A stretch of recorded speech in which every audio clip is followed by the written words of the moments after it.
Assalamualaikum warahmatullahi wabarakatuh. Salam sejahtera buat kita semua. Halo semuanya, apa kabar? Semoga dalam keadaan sehat selalu. Amin ya robbal alamin. Perkenalkan, nama saya Diki Hakiki. Saya adalah mahasiswa Universitas Bhayangkara Jakarta Raya dengan program studi Ilmu Komunikasi. Sebelumnya saya ucapkan terima kasih kepada Bapak Aryadillah SOSI MM MIKOM selaku dosen pengampu mata kuliah Filsafat Komunikasi. Pada kesempatan kali ini, saya akan melakukan presentasi online dengan judul Etika Komunikasi Antar Personal dan Kelompok Kecil. Dalam cabang filsafat ada sebuah etika. Etika berbicara soal baik dan buruk, cara pandang, penafsiran, inilah yang disebut sebagai etika. Dalam pergaulan dan kehidupan bermasyarakat, antara etika dan komunikasi merupakan dua hal yang tidak dapat dipisahkan.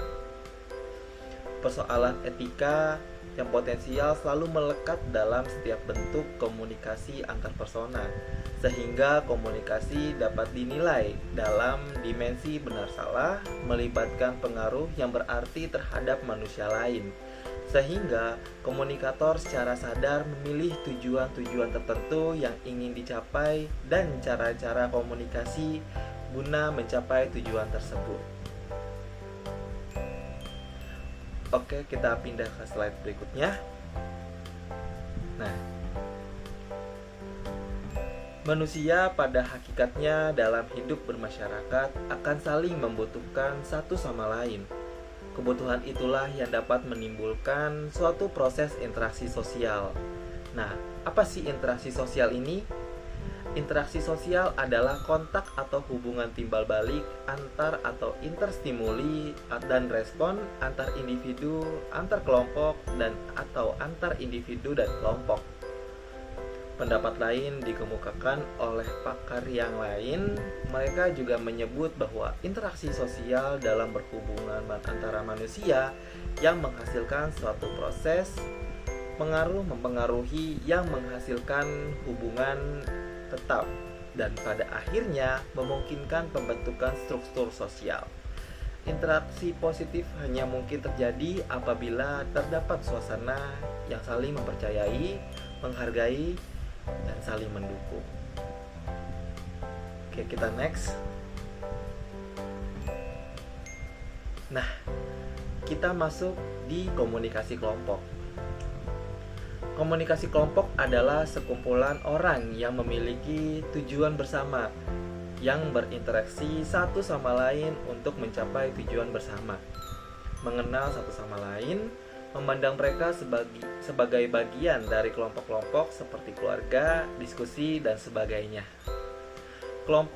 Komunikasi kelompok juga melibatkan komunikasi antar persona. Karena kebanyakan dari teori komunikasi interpersonal berlaku juga bagi komunikasi kelompok seperti klasifikasi dan karakteristik pada komunikasi kelompok. Nah, kita ke slide berikutnya. Nah, di sini ada klasifikasi kelompok dan karakteristik komunikasi. Nah, di sini tercatat ada 3, yaitu kelompok primer dan sekunder, 2 kelompok keanggotaan dan kelompok rujukan, dan yang terakhir kelompok deskriptif dan kelompok preskriptif.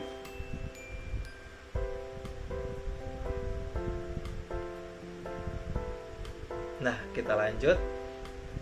Pemahaman terhadap mimik wajah dalam komunikasi, baik jumlah individu atau kelompok sangatlah penting, karena ekspresi wajah kita dapat melihat atau membaca sesuatu makna atau pesan, sehingga kita dapat memperkirakan apakah ada kesesuaian nonverbal yang disampaikan.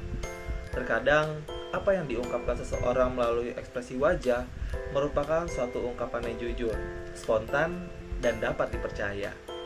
Artinya, wajah kita memperlihatkan reaksi terhadap sesuatu atau pesan dengannya.